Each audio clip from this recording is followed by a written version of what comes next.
if ARRI want to survive, ARRI needs to consider to produce and sell cameras to the lower end.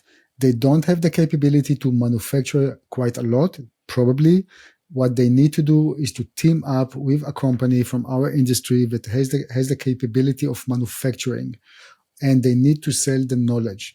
And when I say come down, it means it doesn't have to sell stuff at $5,000. It can be $15,000, but they have color science and they have a sensor. We know by now that things can be stripped down, and they should, and they have the name. What's new in filmmaking technology this week? News, reviews, education, insights, opinions, and ideas from the CineD newsroom with Mino Leitner and Johnny Bahiri. This is Focus Check, the weekly Cinetech podcast. Welcome to episode 77 of the CineD Focus Check podcast. Hi, Johnny. Still in Japan? Still in Japan, and I wish I wouldn't have to leave and come back to Austria. This is the place where I feel belong, but that's a different conversation. How are you? Everything is okay? We hear this every week, so we know that. But yeah, I'm happy you're coming back soon. I'm sorry to bore you, but that's the reality and that's the truth. What excited you most in terms of filmmaking news and kind of what happened last week? Oh, wow. Straight to the point. Of course. Okay. Let's not waste any time. Okay, sure. So I would like to start with the ASUS ProArt PA32U CDM monitor review. What a beautiful name. This is always very difficult for me, and that's why I have to read the name. Our colleague Gunther, he's very good with all those lab tests and everything, so we gave him the mission to test it. And he came back very, very surprised, in the sense of very pleased with the results. It's a 4K monitor.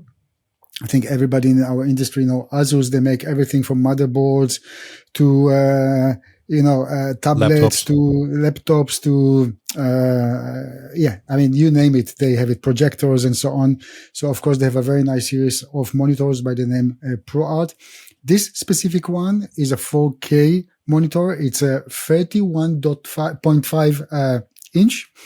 And, I had a very friendly conversation together with Gunther to understand why he was excited about this monitor. So first of all, one of the reasons, and it's a subjective thing, Gunther was working up until now with a very old monitor. And when I say old, okay, I think after this review, he probably will change and buy something new. And we were talking about how important it is to calibrate your monitor when it comes to video editing. I think many of us are shooting, but also editing. And in the old days, all this OLED, even HDR, all of those monitors were very expensive, like, between $3,000 to $5,000 US. Now, this is the age that actually many of us can afford those monitors. And I think that this ASUS ProArt 32-inch monitor is really falling into this definition, like quality for value. Yeah. And the company would like to charge you $1,900 US for that specific one. And what do you get for that? So let me quickly run it through the basic specifications. It's a 4K UHD resolution with 240 hertz frequency, which is really good when you need very low latency, 0.1. So if you're also doing gaming, like in Gunther's case, I think his son confiscated the monitor altogether right after the review, so he can play with this a little bit before it goes back to the factory. And then you can do HDR, 10 HLG, Dolby Vision. It has everything here included, and it's 1000 nits brightness.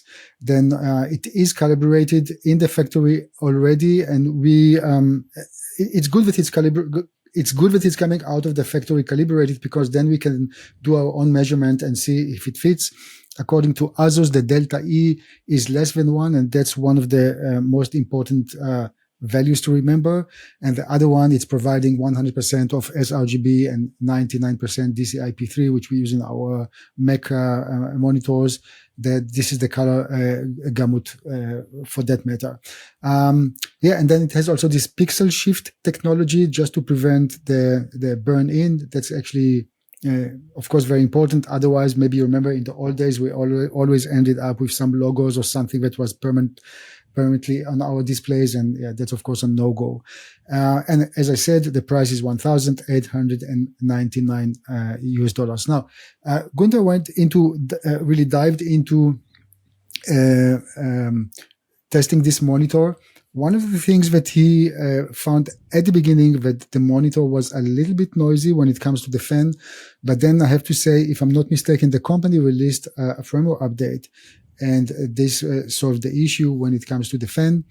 And then everything that has to do with color accuracy, we had a little bit of differences than what the company is actually claiming, but not to the point that it was really, really alerting us. I mean, the differences are not that big. Now, there are two ways to calibrate the monitor. One is because ASUS themselves are supplying, with a Thunderbolt cable, you can connect the colorimeter directly to it, and then they have their own software.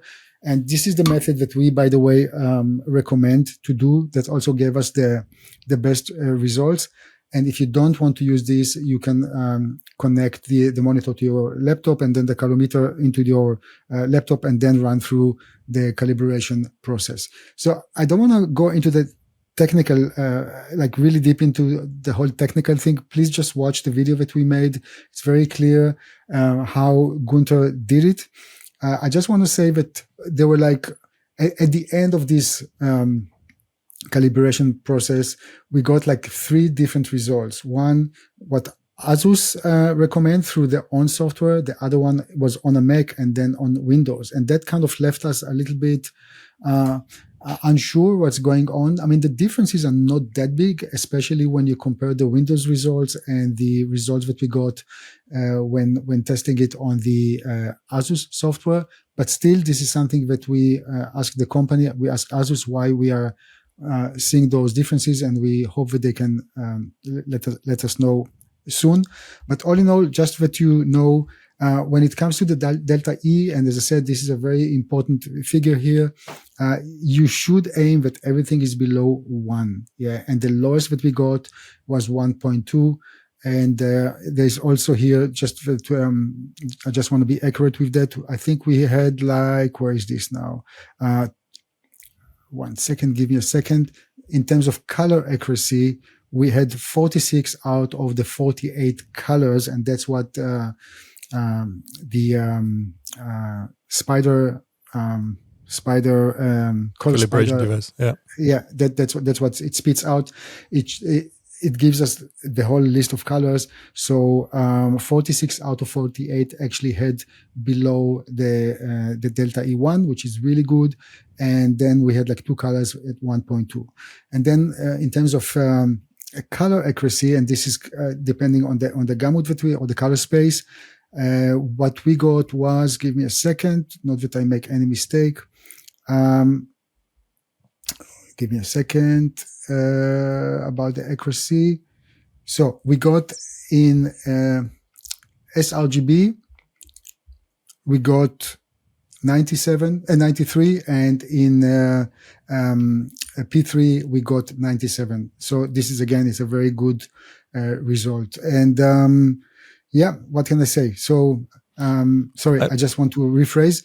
We got 100% in sRGB, 93 in Adobe RGB, and 97 in P3. So at the end of the day, this monitor, when it comes to value for money, we think it's doing really well. One thing, I mean, we had a couple of comments. I saw that somebody said also on YouTube that, of course, the resolution for a 32-inch monitor is not extremely high because it's UHD resolution. A lot of people are now expecting almost 5K when you have something of 27-inch and up, because you get used to it. So the pixel density is better. How we are aware of that, and we share it. I mean, there's different preferences for different purposes, but I think, if you use this for, monitoring footage, you don't need this high resolution, because that's, of course, usually you work with UHD, maybe something higher, but the end result, what you're editing, is very often HD, even if you shoot higher resolutions. However, Oh, we are 4K, aware at the end. aware of that, and we are also about to review a 6K 32-inch monitor from ASUS, because that's exactly targeting that. Because I personally also like to have a very high resolution on a very large monitor, because it's my only monitor if it's that large. And then, of course, it makes sense if you're, like if we're talking about desktop specific applications and not only video monitoring. So, yeah. Sure. And But also, all in all, one thing I wanted to say, that 1000 nits is also incredibly high in terms of brightness for a monitor of this size. Because if you think about it, I mean, you have sometimes field monitors on cameras that are, 1500 nits are considered high brightness monitors. And those are made to be in the field under sunlight. And this is a desktop monitor. So 1000 nits is very bright for something like that. Sure. I also want to highlight the importance of calibrating monitors in general, because I think many of us simply don't do this. And even after calibrating the monitor itself, you have to do this maybe every, month or 2 months, because it is shifting a little bit with usage. Yeah. So just to remember, and in all honesty, even myself, I think I will try to do myself, and that should be part of our routine, especially when we're doing some reviews. And the funny thing is, I think, both of us kind of started, we are not colorists, yeah, but the tools that you have those days are becoming better by the day. And I think by now we're able to color our own footage. But the funny thing is, it's always the same. It doesn't matter what you do. Either people really love the coloring, or you're being bashed for doing a really lousy job. So it's also, everybody sees different. Yeah? That's why we have to accept that. But we do need a reference, and the reference should be a calibrated monitor. Of course, I mean, yeah, like you said, I think a lot of us neglect that if you're not a colorist, and I certainly also have neglected it for a long time. And it's something that you need a basis, you need as neutral as possible basis for when you work on footage and when you color it, even if you're not a colorist, because the problem is the end devices that people watch video content or photo content on are not calibrated in most cases. So they are kind of all over the place. That's the problem we have, as opposed to, like graphic designers that work for print, where you can literally define what it should look like when it's printed, because there's only one result. If you have anything on a screen, it can look different on every screen. So the starting point at least needs to be as neutral as possible, because then, you can't control what the end monitor will look like, how that is calibrated. But if your starting point is as perfect as it can be, considering that down the road the other ones will also have good monitors, halfway calibrated, it should look fine. Yeah. That's. I also want to say that Gunther tested with a 2.2 gamma curve. That's also important to note, because we know how it is. You have what is this, 197, 2.2, and then 2.4. Apple is using something completely different than Windows in general, and then you upload your video to YouTube, and suddenly it looks darker or brighter or whatever, and you go like, wow, the nice colors. But I was just working so hard on coloring everything. So because mostly we use the 2.2 gamma curve, that's what Gunther tested here when he did the calibration. All right, let's move on to actually something related. ASUS also released a new, very much smaller monitor. It's a 16-inch portable compact 4K monitor, which is kind of tailored for not only but also on-set use. And I mean, it's not it's not head-to-head with Small HD or those really production monitors that are made for on-set usage, but it can be used that way. The interesting thing is that it is 15.6 inch, it's 4K resolution at 60 hertz, and it has SDI. So that's kind of cool. So while it is not I wouldn't call it a full production monitor, I think it probably lives best on your desk, because it's like you can go in with a 12G SDI even, so you can get a 4K signal through SDI, HDMI 2.0, and also USB-C with DisplayPort. So you have kind of all the options. So it's kind of, I would say, like a hybrid between a production monitor and a desktop monitor.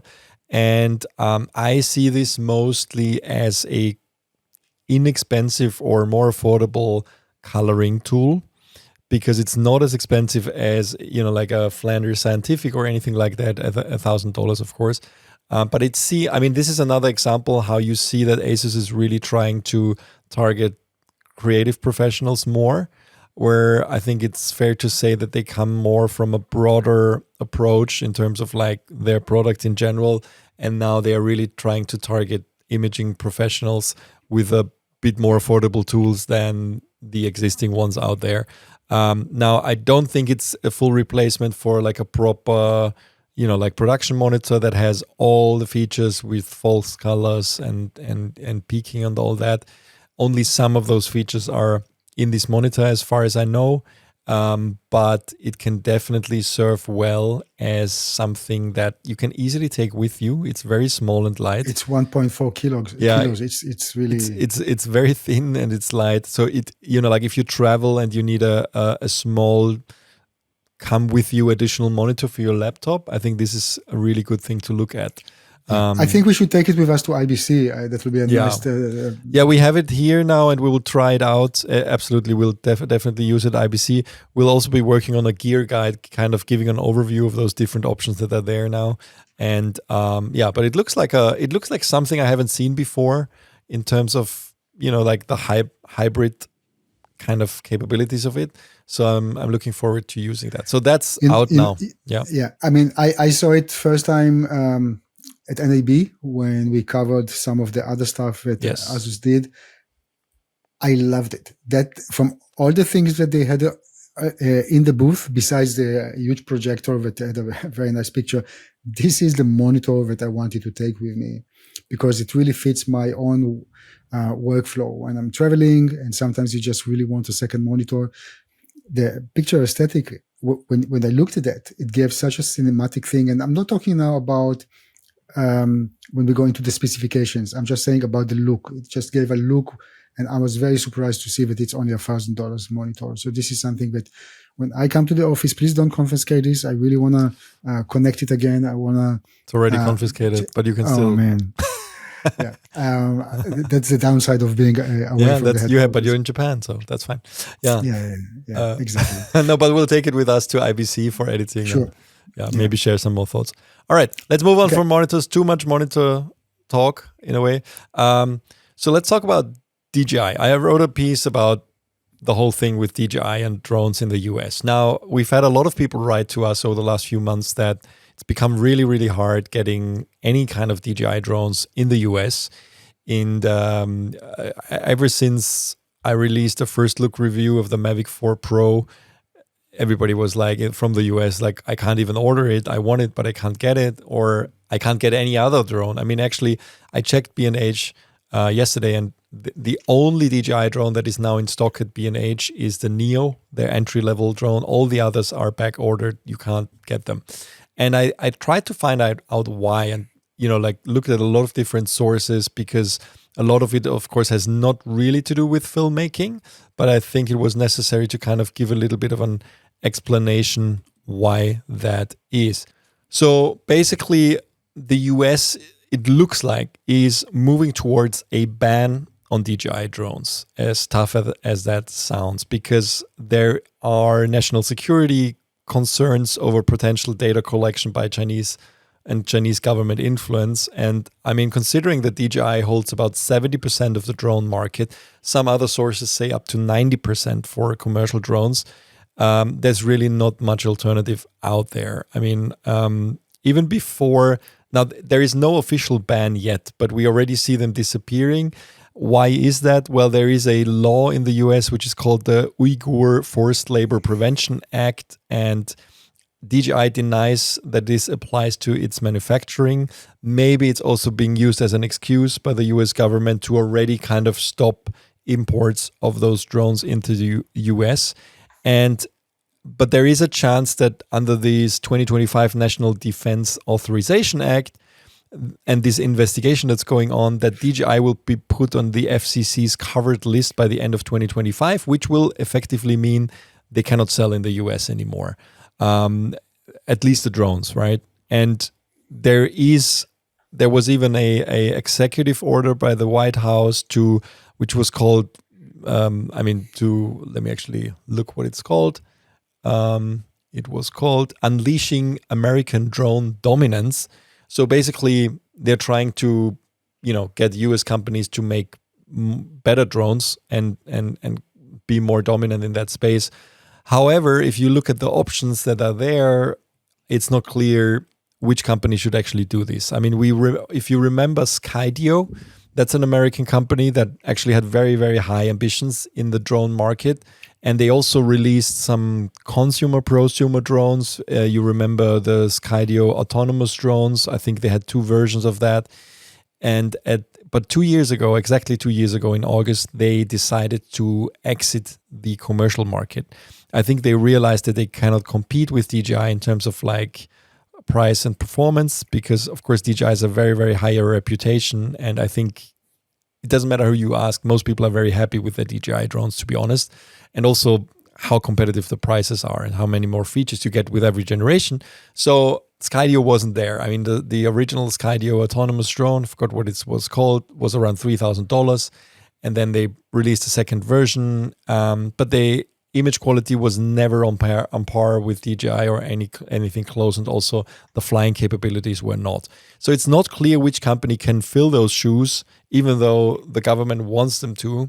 And that means that there is a imminent danger of having no drones available in the US. What's not clear is what will happen with existing DJI drones. Of course, you're not forced to connect to the internet with a DJI drone. I mean, that has to be clear. It's like, there is, of course, something like the flight safe database. So every now and then, it kind of forces you to connect to the internet briefly just to update those flight databases to be sure that you are allowed to fly somewhere. But you can actually cut it off the internet. You don't have to update firmware and so on, and are still able to fly it, especially the older drones in most cases. Now, I'm not sure whether that is the case for all the latest ones. As far as I know, every now and then it will ask you to connect to the internet just to update the flight safe database. Of course, there's a worry that some of the information that is collected by those drones will be shared with the Chinese government. DJI completely denies doing any of that. So that's the question. We don't know where that leaves existing drones.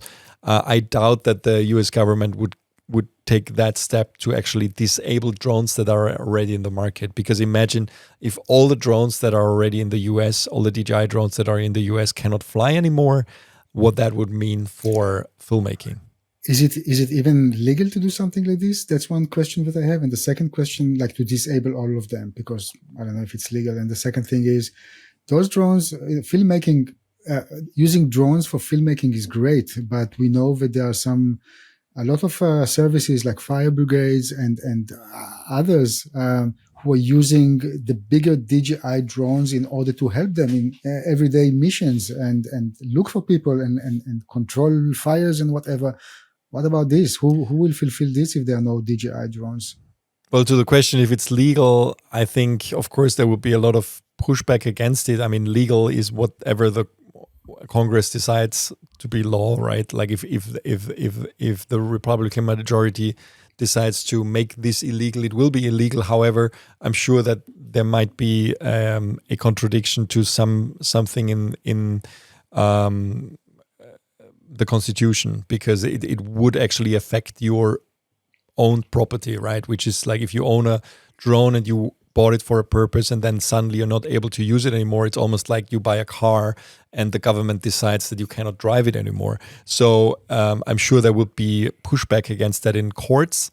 However, of course, they can make a new law that kind of prevents people from using it if they want to. But I doubt they will go that route because, like you said, I mean, there's also more crucial applications to drones. And I'm sure a lot of those are DJI drones where, like in any kinds of surveillance and for accidents or fire brigade and so on, where I'm sure DJI drones are used, and that would be tough to kind of ground them all without having a real alternative. I mean, there are other manufacturers, but we're really talking about you very soon come into a territory where we're talking about drones that cost multiple times of what a DJI drone costs, because of course there's also a military application. I think that part of the worry is that some of those drones can also be used for military purposes. Now DJI we know is completely against this kind of use and is trying their best to prevent this. But of course, it's very hard for them because those drones are constantly modified, especially in the Ukraine-Russia war, to be used by either side. And I think you have militaries around the world who have kind of like the US military have actually stopped using DJI drones, I think since 2017, because of course there is also the worry that this information could be used by the enemy or whatever. But it's like there are other manufacturers, but what I'm trying to say is many of those are not for civilian use. So even if you want to use them for civilian purposes, you will have to adapt military drones, which is a lot more expensive and so on. So I don't know. It's gonna be difficult to replace DJI in any case. Yeah. As funny as it sounds, I think because we know that Insta360, we reported about this 2 weeks ago, that they also announced drones. If it will be difficult in the US to get those drones, we know that this is becoming a policy. So the Insta360 should be announced maybe next week or something. Not announced, but actually we will hear more details, if I'm not mistaken, within August anyway. But if those will be also difficult to be purchased in the US, then we know then we will know where we're heading to. Yeah, I can probably already next week we can talk about the new Insta360 drone. I already got some details, but they're not sure about the launch date yet. And but it's the same problem. It's also a Chinese company like Autel or whatever they call it, same thing. And they're kind of like the only few companies that make consumer drones right now in a broader scale, and they all seem to be Chinese. So I don't know where, like if you have no alternative, I don't know what they will do. But I doubt they will actually prevent existing drones from flying. But what already happens is that we see that something like a Mavic 4 Pro, there seems to be almost like a black market for them. Not black market because they're not per se prohibited, but there are people already buying Mavics in the UK to get them, or Europe, and get them to the US, probably, like bypassing customs or something. But we see them pop up on resale websites for $600-700 more if you're lucky. So people really want those drones and can't get them right now in the US. So yeah. Okay, I guess what left is very long poles, that you can imitate a drone movement. I'm joking. A pole? Oh, okay. Yeah. Well, I don't know. It's really a big question. I mean, it's one thing. I mean, it's a very unique kind of situation because in all other industries, I think you have alternatives, but for drones, DJI is kind of unique, and it's very, very tough to replace them, I think, in the short term. And yeah, let's see. Let's move on. Actually, let's stick with some difficult news, I would say. So we just learned that Kodak said that they might have to cease operations. Now, Kodak, of course, as you might know, has a very, very long history. They are a 133-year-old company, and they just warned investors that they might not survive much longer. They just had their earnings report, and the company warned that they don't have committed financing or available liquidity to pay its roughly $500 million in upcoming debt obligations. And these conditions raise substantial doubt about the company's ability to continue as a going concern. So that's troublesome, of course. If you remember, in 2006, I think they already filed for Chapter 11. And no, it was in 2012, actually. They filed for bankruptcy, and they had 100,000 creditors, and their debts were totaling $6.75 billion. Now, of course, Kodak has been in trouble because they are the film stock company. They never really were able to pivot into the digital market successfully. They actually just, I think, there's companies making digital cameras with their brand name, but it's not actually a Kodak camera as far as I know. But they still make film stock, of course, a very, very limited amount because the demand is simply not there anymore. There's only a handful of filmmakers in the world that are still, pushing for film, which is basically, I think, who's actually, where to cut this? Who's still filming? I think it's, what's his name? Tarantino? No, Dickens is not on film anymore. Tarantino and... in any case, they also tried to enter the Nolan. Yeah. So there's only a handful of filmmakers in the world who are still shooting on film. Two of them, of course, Quentin Tarantino, who hasn't done many films lately, and then Christopher Nolan, and a handful of others that still kind of have the name to push for that. But other than that, it's just become something very rare, and you can't survive on that, of course. I mean, not on a big. They still also make chemicals and stuff like that, but it's tough for them. It's a tough environment, and I think it's also partly, of course, the failure of going into the digital realm. What do you think, Johnny? Well, they tried to enter the pharmaceutical business, and I think they did it quite good. Not that I know any Kodak medication or anything. Probably they do something else. It also made the stock go up for some time. But a few things. When you as a company come to that amount of depth, it's unbelievable. This is really poor management. And we also know from our industry, there are some big companies who are literally, it's almost as if the big or the higher management is completely disconnected from the market itself. And everybody think they are a bit of a smart ass here and they know much better than the others. But then when it's come to practicality and reality, those, I mean, it happened to Nokia before and Kodak and others also from our industry, but you find that your stock value is almost, is declining so much that it's worth nothing.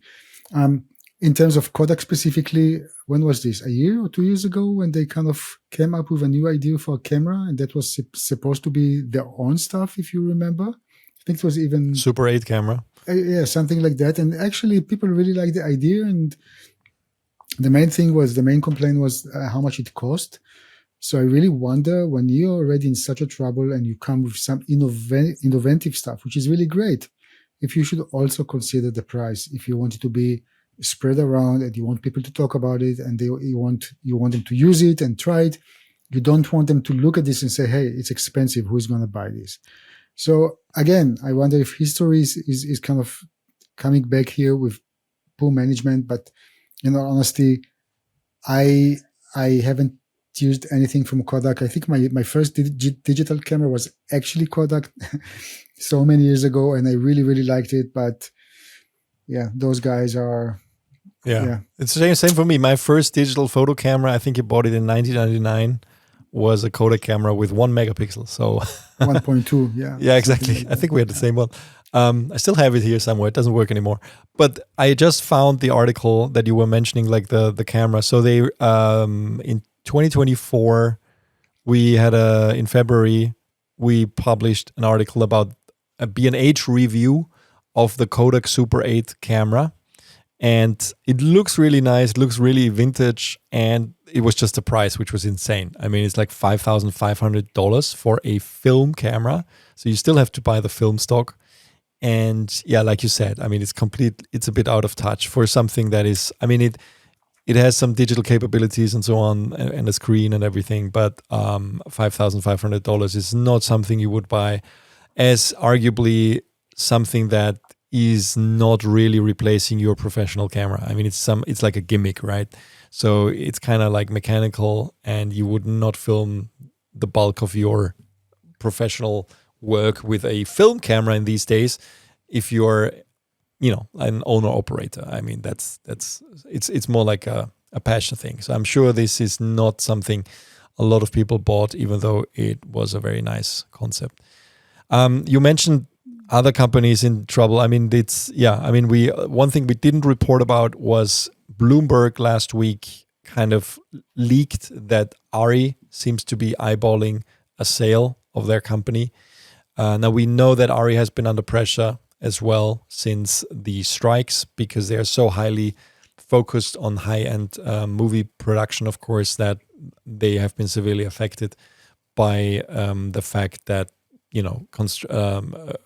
production has slowed down significantly in the high end over the last few years after those strikes. And because they only target high-end productions, it's not like they can easily sell cameras anymore right now. I think, they're trying a pivot now with the Alexa 35 Extreme, which sells at the same price as the original Alexa 35, which kind of seems to be a first for ARRI in terms of kind of enhancing the capabilities of an existing camera so much and not charging more.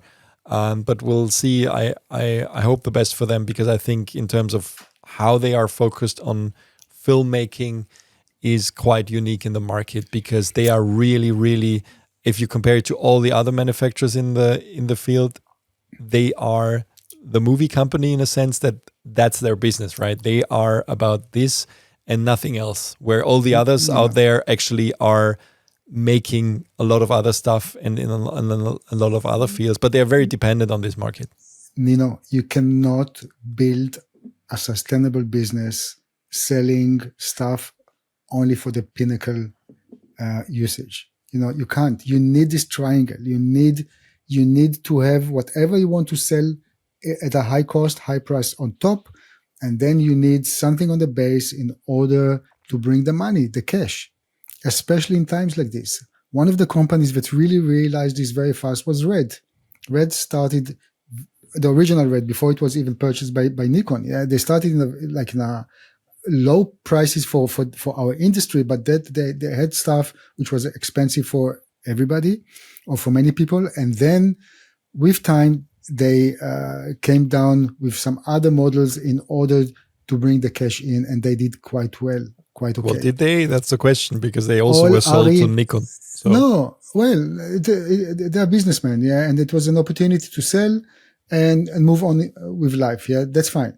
But I'm just saying, if ARRI want to survive, ARRI needs to consider to produce and sell cameras to the lower end. They don't have the capability to manufacture quite a lot, probably. What they need to do is to team up with a company from our industry that has the capability of manufacturing, and they need to sell the knowledge. And when I say come down, it means it doesn't have to sell stuff at $5,000. It can be $15,000, but they have color science and they have a sensor. We know by now that things can be stripped down, and they should, and they have the name. They have to try, if it really comes to the point that they have to consider selling the company itself, they have to think how to sell on a higher mass. And if they won't do it, it might be that somebody, either they will close down or somebody will buy the company and do exactly that. Because the brand name worth money, and the technology, the patents, and so many other stuff that they have, it worth the money. But yeah, imagine having the Aleph 4 processor. Imagine having the Aleph 4 sensor in a less expensive camera, but maybe you don't get the RAW, you don't get the ARRI core, you get ProRes or something. So there is a differentiation to their high-end cameras. Yeah, but it can be scalable. They do it already anyway with the higher end cameras, but it's scalable. Yeah, you can buy something and they can unlock later. But the basic should be very much affordable and desirable and accessible to filmmakers. And but who are we to judge? I guess there are many other businessmen in those companies, and they know what they're doing. Yeah, but it's always been a dream to have an affordable ARRI camera. I mean, it's never been their business model, but maybe they reconsider. I hope they don't sell. I think the people who are in the company have always done a great job, and I just can think back of this, like when you have a call with them like a product manager like Mark when I had a call with him about the Alexa 35 Extreme, you rarely talk to somebody who knows that much inside and out and what actually matters on set when you have one of those press calls, and it's always the case with them. That's the amazing thing, right? And that's something that all the Japanese manufacturers and even Blackmagic and all of them, they're great people too, but they are not the people who are talking to the end users all the time. So that's what ARRI does better. And I think if they can build on that and make a more affordable camera that is accessible for everybody without kind of alienating their existing user base, that would be great. And I think that could be their secret to thriving in the future. Yeah. Just a closing word, they were really in a really big trouble when the industry moved from film to digital. And it was really make or break for them. And eventually they made it. And they made it really nice and big time. And that they made this transition, unlike Kodak, to the digital age in a very nice way. And now they should really consider what should be the next step for them in terms of staying high when the market, the higher market is simply suffering and probably it will not recover. And that's in a second will bring us to our poll, of course, this week's poll. But let's hope that they will do something that can be for the beneficial for everybody, for the users and themselves. Yes. Thank you, Johnny. Good point. Good segue to the poll. So this week we are asking something about the status of your job, basically. So we want to know from you, do you feel that in 2025 your job opportunities in the film, TV, and video production industry have increased, stayed the same, or declined? And there's a couple different options. So slightly increased, slightly significantly increased, about the same, slightly declined, significantly declined, or you're not sure, or it's too early to tell. We're just curious. We're hearing different things from the industry. We're hearing some parts of the industry seem to be very much under pressure, both locally here in Austria, in the US, in other places as well, for different reasons.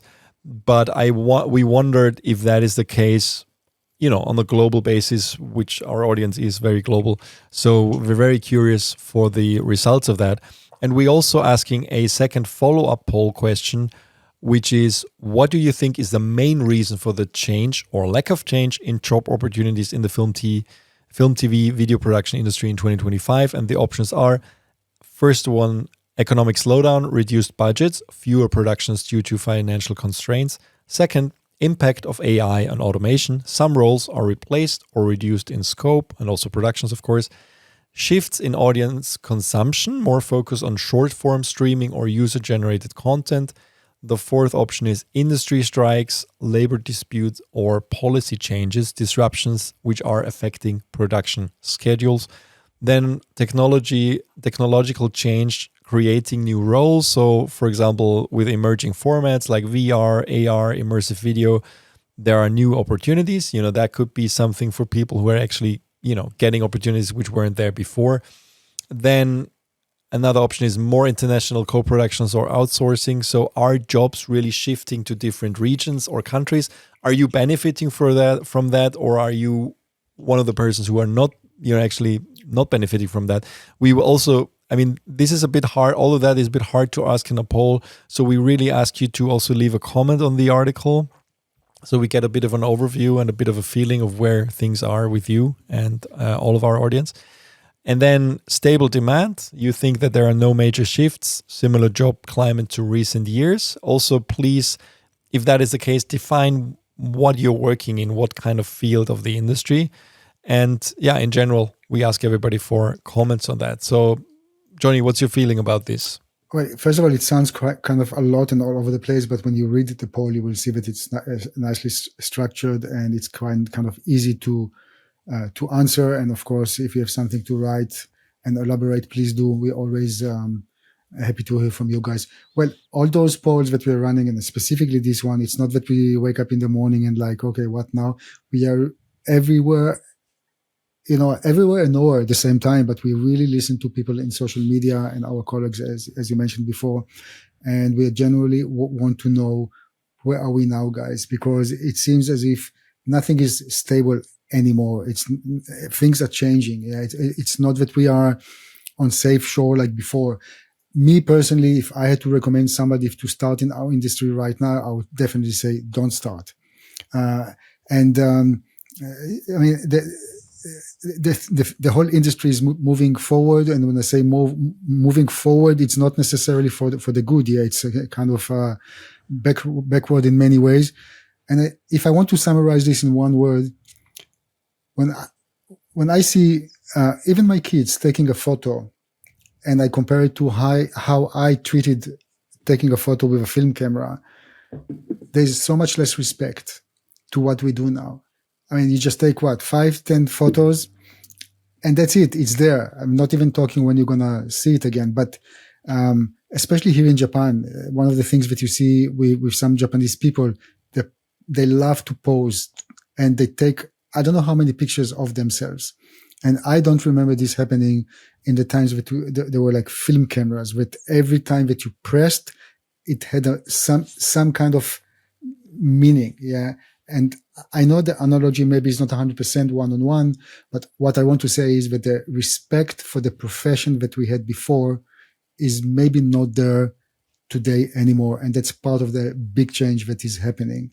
So please write, please share with us your thoughts, because this is really interesting, and maybe that will help us together to see where we're all heading to. That will be very interesting to see.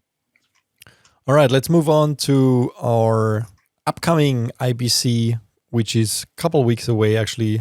So like with every NAB and IBC, we are giving away, and some other shows, we're giving away a Best of Show award. And we just announced that the submissions are now open for manufacturers. Maybe, Johnny, you want to talk about that?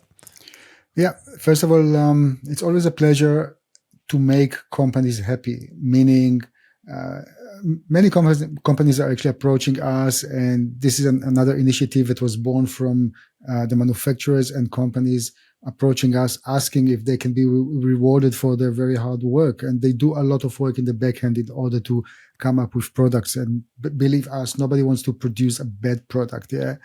But at the same time, we hope that they will always involve more users like us and you guys in order to develop even better stuff. But it's nice to see and be able to make manufacturers happy. And it's a genuine happiness when they get something. So we have a few categories. One is AI innovation, audio equipment, battery innovation, broadcast innovation, camera control and accessories, camera support, cameras, lighting equipment, lenses, streaming, remote production, and cloud workflow. So if you are a manufacturer and you're listening to our podcast, if there's anything in this category that you think that might fit, and you did something innovative, and by the way, even if the product itself is not 100% new, but you just created the most amazing accessory that actually elevate the whole concept of the product that you made, don't hesitate to contact us. And as a manufacturer, you will get a nominee sign, a nice one. And then, of course, we will share with our audience in case that you win any of our awards. All right, let's move on to a bit of software news. So Blackmagic Design released 2.1 of DaVinci Resolve Studio and the normal version. Now, we know that DaVinci Resolve 20 was released not so long ago, and actually surprisingly fast after the public beta, which is faster than usual. And what we've already known since NAB is that Blackmagic Design, together with Apple, has been working very hard on this immersive workflow for immersive video, specifically for Vision Pro production. Now, we know we've done podcast interviews before, for example, with Christoph Tilly, about the fact that it's extremely difficult. It has been extremely difficult to do the whole immersive workflow so far. I mean, you had to combine several different applications to actually get what you need, and also this very, very high resolution footage that's needed for immersive video, especially for the Vision Pro, was very hard to process. Now, Blackmagic worked very hard on a complete end-to-end workflow They have the camera, which is the Ursa Cine Immersive, which is now starting to get into users' hands. We see the first people receiving their orders. And at the same time, they now also released DaVinci 20.1, especially the studio version. You need the studio version for most of the functions that have to do with the immersive video webflow. And so basically, this is out now. You can update your DaVinci Resolve for that. In addition to the immersive workflows that are now in DaVinci 20.1 studio version, we also have a new AI Magic Mask version 2, which is basically giving improved object tracking and selection accuracy. Now, actually, we are literally days away from finishing post-production on our AI Magic Mask / Magnetic Mask course for MZ. Our dear creator friend Masha Dekova, she finished a course on masking, on AI-aided masking. And we used DaVinci Resolve, Final Cut Pro, and also After Effects for that, and kind of highlighted the differences and how it works. So that's going to be a nice 1.5 hour course that's available very soon. And it's also dealing with Magic Mask, and will also add something about Magic Mask Mark II and what changed. So that course will be out very soon. It's going to be under the Efficient Filmmaker series on MZ. And so this is enhanced. They also enhancing keyframe animations in DaVinci Resolve 20.1, which is basically refining the easing behavior across multiple keyframes. You know that this ease in, ease out kind of feature is sometimes a little bit funky with a lot of NLEs actually, and they enhance this. The curve visibility is better, and there are more direct adjustment capabilities from both the keyframe and the curve trace. So it's just enhancing the whole workflow with keyframes in DaVinci Resolve. The update is free. If you are a user of DaVinci Resolve Studio, you might have paid $300 once, and so far they haven't ever charged for any update. They might in the future, they said at NAB, but so far it's still free update for every major update. For every major version, and the standard version, of course, is still free, and it's now available. And let's move on to a bit of hardware news. Now, I came across this handheld filters. Now, handheld filters is something you don't see very often. It's actually a very old concept that still comes from film times.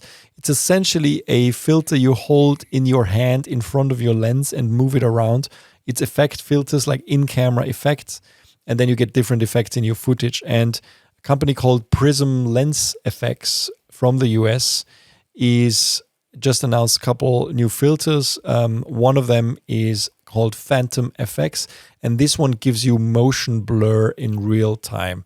And I think it looks just cool. I mean, if you look on their website, it's definitely want to try those out, because it gives you this kind of feeling of motion blur. And while you're just moving a filter in front of your lens. Can I do something like this in post-production? Maybe, but the question is, would you? And if it's something that you can do in camera, I think it's always better to do it in camera, because it always feels like you have endless opportunities and possibilities in post-production, but you end up doing none of them or too many of them. And if you do it in camera, you're kind of forced to work with what you have, and you can just react. I mean, if you shoot a music video, like in this example, of course, you can also adjust this even to the rhythm in real time. So, and there's other versions too. The other one that they announced is called the Spectre FX filter, and it gives this really, really cool blur effect too.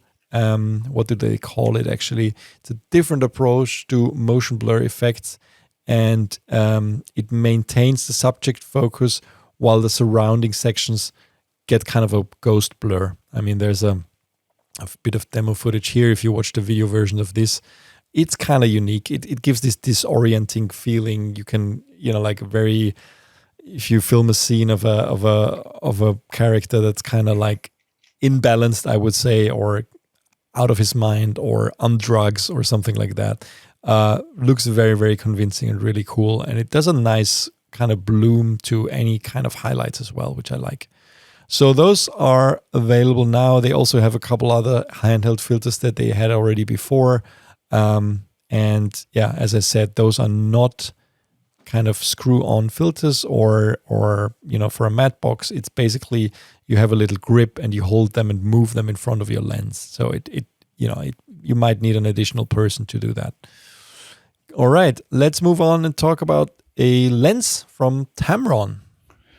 Yeah, so I think it's one of Tamron's most popular lenses, and I'm talking about the 18-300 f/35-6.3 zoom lens, and that was already released a few years ago for the Sony E and Fujifilm X, and now they finally have it for the Nikon Z and the Canon RF mounts. So that's only the announcement, and that will come later. I mean, August will be the Nikon first, and then the Canon will come at the end of September. And what can I say? Of course, it's not a fast lens, especially when on the end of focal length, but it's a very lightweight one. It's around 625 grams. And if you think about the focal length, 18 to 300, and this is APS-C, that means that the equivalent, I have the equivalent somewhere here, just give me a second, is like 27 to 450 equivalent to full frame, especially on the end of the lens. I think it's really great for just like travel one, for example. I think people will appreciate traveling with that type of lens. Yeah, I'm actually quite interested to hear if you guys will sacrifice the how fast the lens is, because obviously for low light situations it's not really good. But if you are okay with running with such a lens, that you know that when you're traveling somewhere and you need from wide to tele, all-in-one lens, it's also stabilized, and autofocus should be quite good if you would choose that type of lens. Nino, what's your take on this lens?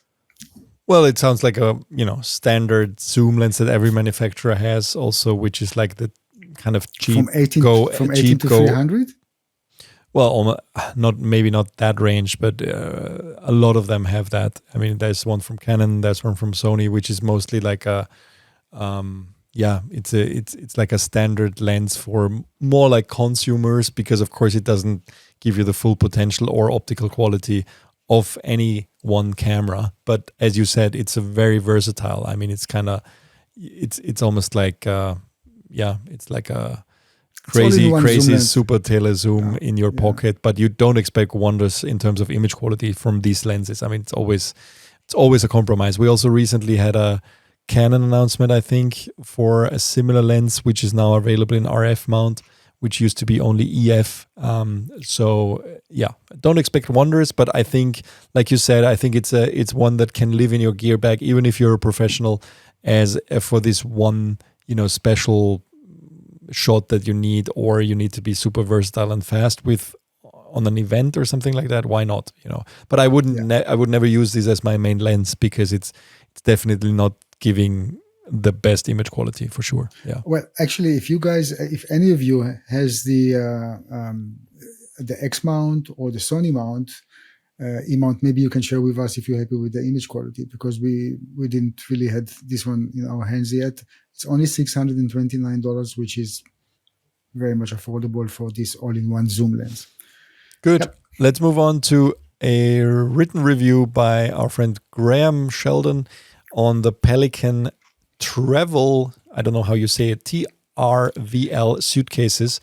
Now, of course, I mean, there's lots of different suitcases in the market. I think it's always a question what you use. I mean, and there's a lot of people who like to use Peli cases for their gear because they're very rugged, very sturdy, and usually protect the gear really well, with the one downside that they can be quite heavy, right? I mean, they can have significant weight, which is a problem once you're flying with something. I personally prefer to use camera bags, because they're simply lighter and easier to carry. But if you have a very high-end camera and you already have a fully rigged up camera that you need to protect, of course, nothing is better than a rigid, hard case like that. Now, Peli cases, I mean, they almost like, like you say that name and mean kind of any rugged case in the market because they've become so established. However, they have gotten a lot of competition over the last few years. And I think with this new series, it's fair to say that they're really trying to pivot a little bit away from the gear case, because this travel series is also intended to, kind of house your private stuff when you travel and not only the gear. So this travel suitcase line, what he tested specifically was the Aegis 32-inch hybrid duffel, the ATX 25-inch hard-sided roller, and the SX-H5 Aegis sling. In total, Graham said that he, clocked in over 10,000 air miles with those, so he was mostly flying with them.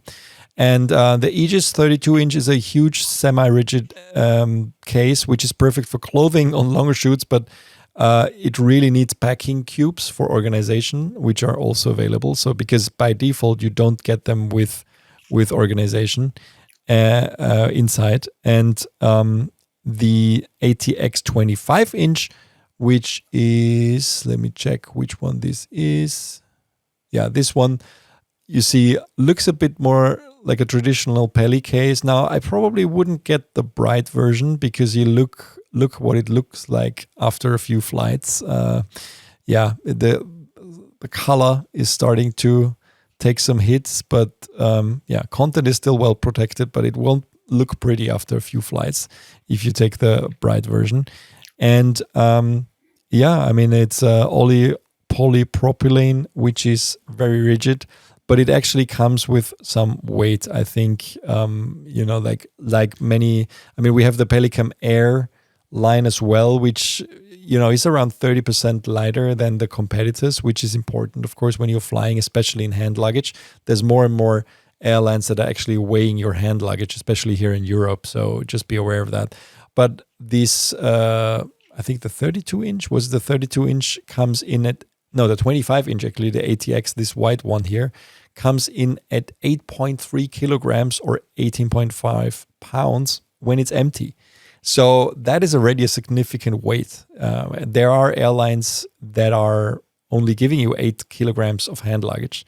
So just be aware that, that kind of comes at a cost in a way that, which is weight, all this protection that you're getting. So, I'd probably not fly with this in hand luggage. I'll probably just use it to stack in the trunk of my car or just check it. Although it's very small for a checked bag. So, but it seems to be very versatile. It has 4 rollers, and you just need the dividers inside.